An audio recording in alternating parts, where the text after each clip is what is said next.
warahmatullahi wabarakatuh.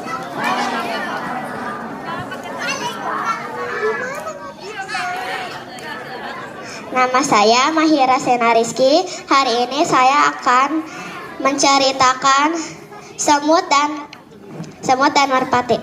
Suatu hari yang panas, semut sedang mencari air. Setelah berjalan ke sekitar untuk beberapa waktu, dia datang ke mata air untuk mencapai musim semi.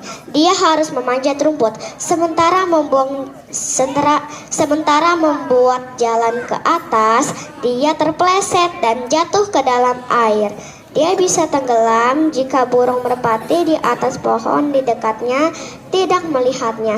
Melihat bahwa semut dalam kesulitan, burung merpati cepat memetik daun dan menjatuhkannya ke dalam air dekat semut berjuang. Semut bergerak menuju daun dan naik ke sana. Segera dilakukan dengan selamat ke tanah garing. Hanya saja seorang pemburu di dekatnya membuang jaring ke arah burung merpati berharap untuk menjebaknya. Menebak-nebak apa yang akan ia lakukan, semut cepat menggigit tumitnya. Merasakan sakit, pemburu menjatuhkan gawangnya. Merpati pun terbang ke tempat yang aman. Merpati pun terbang ke tempat yang aman. Pemburu di dekatnya membuang jaring di dekatnya ke arah burung merpati, berharap untuk menjebaknya. Inilah ceritaku hari ini. Aku punya pertanyaan buat semua. Saya Puji Setiani. Saya akan membawakan cerita judulnya Rusa Pemarah.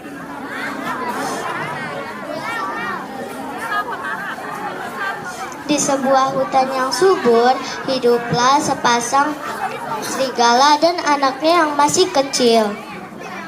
Setiap malam mereka selalu bersukaria, bernyanyi dengan penuh semangat. Salah satunya ayah atau rusa serigala jantan. Pemburu jadi marah. Mereka melanjutkan bernyanyi. Pemburu jadi semakin marah.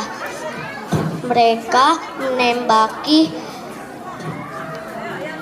menembaki keluarga serigala. Sepasang serigala itu sudah tertembus peluru, tetapi anaknya masih hidup. Walaupun hidup, dia harus jatuh bangun menabrak pohon dan ranting.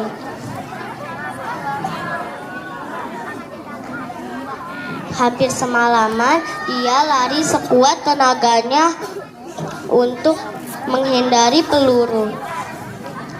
Di dekat desa ada sepasang rusa yang sedang berjalan. Dia mengambil serigala itu untuk dijadikan anak angkatnya. Mereka mengajarkan cara kehidupan sehari-hari mereka dan balas budi. Rupanya serigala itu sudah tahu. Suatu ketika rusa betina pun sudah melahirkan.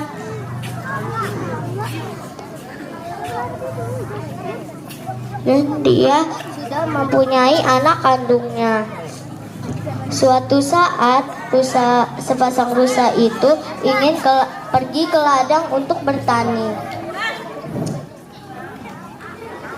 Serigala kecil pun bertugas menjaga bayi kecil itu. Tetapi saat siang hari, serigala kecil berlari menuju ke ladang dengan tergesa-gesa.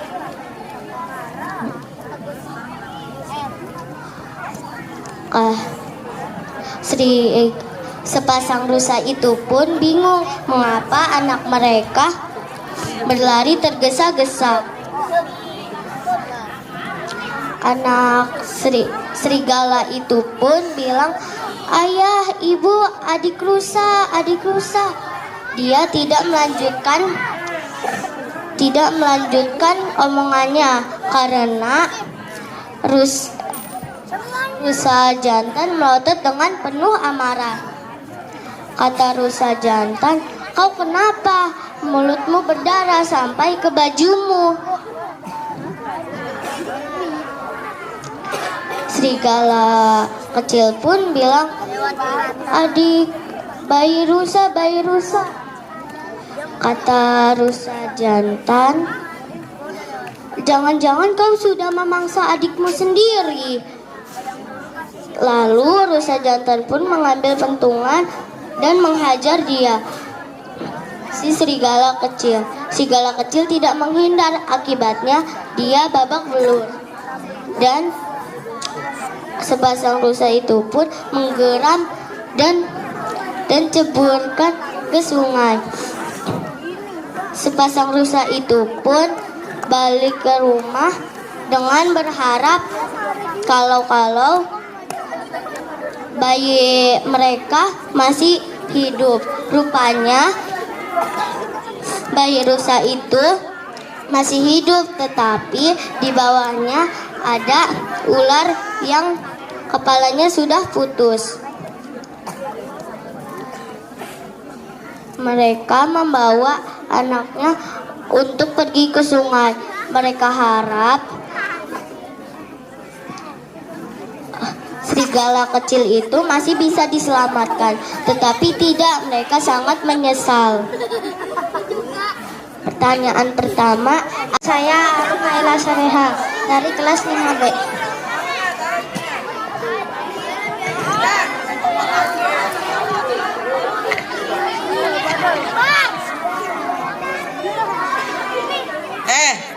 Mau diem apa kagak? Kalau nggak diem masuk kelas, belajar aja. Ya udah diem. Simak.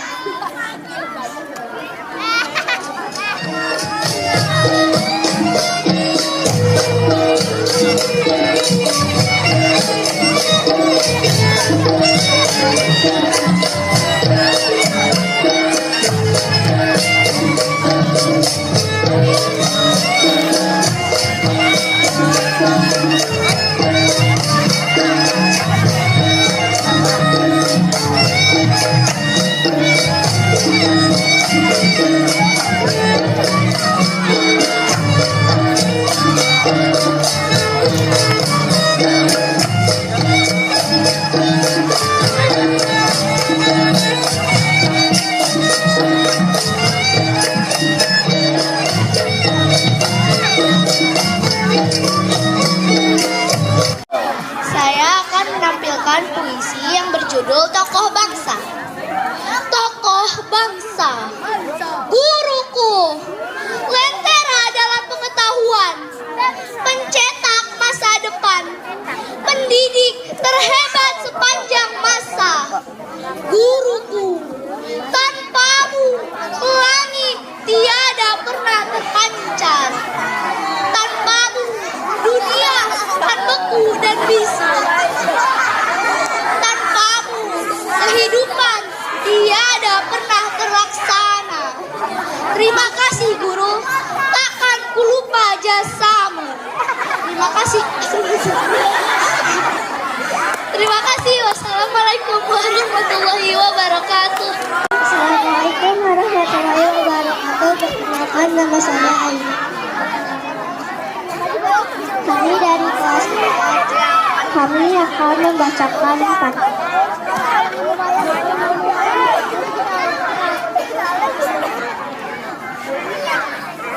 Medan membeli ulas. Jangan lupa membeli ulas yang pan. Jadilah anak pintar, jangan pernah bolos. Jalan ke Banjar, jangan lupa membeli ganjar.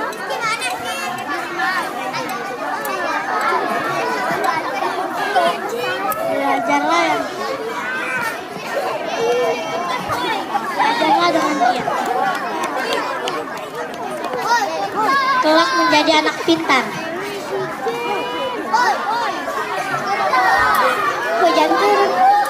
Hujan turun bunga-bunga. Dan ada pesan. Saya ucapkan assalamualaikum. Semoga pantun ini bermanfaat. Terima kasih. Biru laut seperti kolam. Cakep. Ikan paus pandai menyelam. Dari lubuk hati yang paling dalam kita Baca ini dengan salam. Assalamualaikum warahmatullahi wabarakatuh.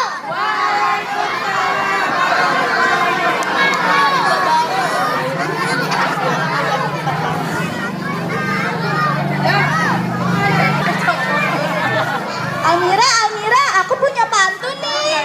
Pantun apaan tuh? Bikin cermat di siang hari.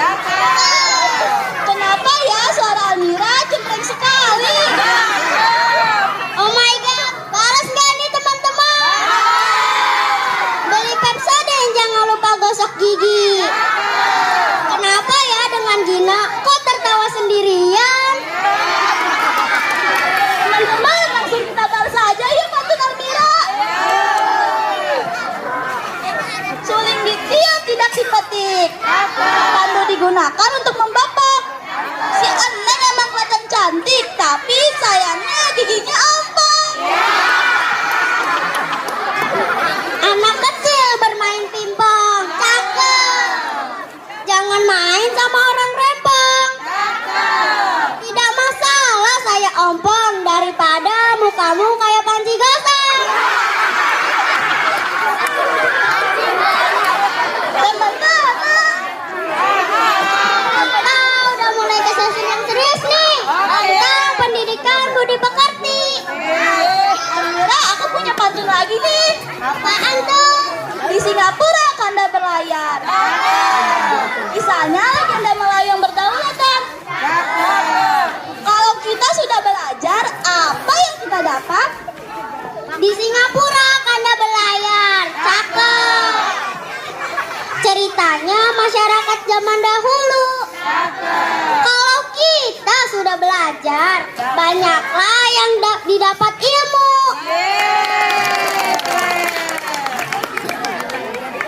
Sekarang giliran aku nih nanya ke kamu. Liburan ke Kediri. Singgah sebentar di pinggir kali. Hai sahabat bijak berbudi, buat apa pendidikan di negeri ini? Buat apa ya? Ke Kediri membawa jala. Tidak lupa membawa bekal. Pendidikan merata untuk anak bangsa menuju generasi penuh akal. Anak kecil duduk di papan. Tidak lupa memakai dasi dan celana. Sekitaran 2 menit ya kayaknya kita berdiri di depan. Semoga ceramah saya memberi manfaat. Oh ya, ada satu lagi nih. Kalau ada sumur di ladang, bolehlah mandi di sana. Kalau umur kita panjang, bolehlah kita berjumpa lagi.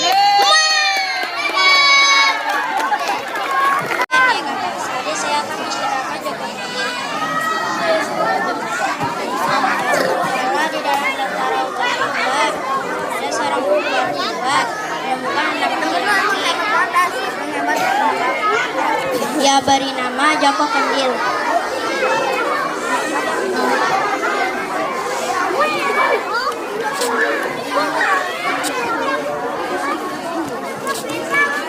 Ia merawat anak tersebut hingga besar. Joko Kendil tidak pernah merasa minder, walaupun dia selalu diejek dan dijauhi karena tubuhnya yang kecil. Justru ia memiliki kelebihan, dia cerdas dan pintar berburu. Pada suatu hari, Joko Kendil mendengar kabar dari sang raja mencari menantu. Timbul hasratnya untuk menikahi putri.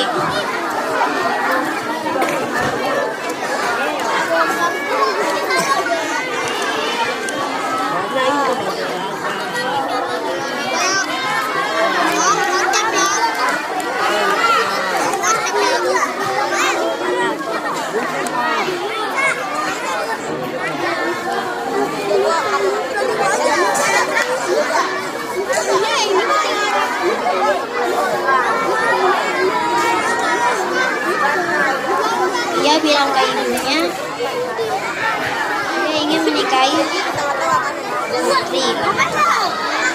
Maka kagetnya ibunya mendengar kata anaknya.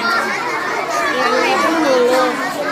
Kebesokan harinya, ibu Joko Kendil dan Joko Kendil pergi ke istana raja untuk menikahi sang putri. Maka kagetnya sang raja mendengar perkataan ibunya Joko Kendil. Sang raja dengan bijaksana, ia langsung memanggil ketiga putrinya yang cantik-cantik.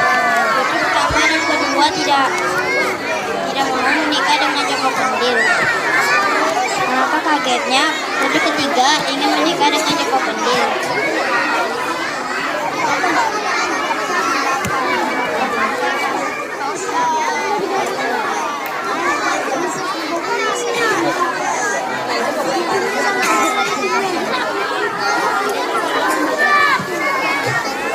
Pelaksanaan pernikahan putri dan Joko Kendil, para tamu tidak percaya.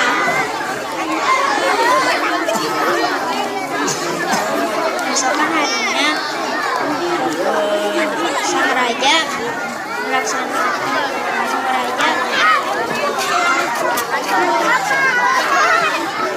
mengadakan lomba ketangkasan. Joko Kendil tidak bisa ikut karena badannya sakit. Lomba ketangkasan itu diikuti oleh banyak pangeran dan panglima. Tiba-tiba datanglah seorang ksatria gagah. Dia menggunakan senjata. Ketangkasan. Dia dengan mudah melawan musuhnya. Putri pertama dan kedua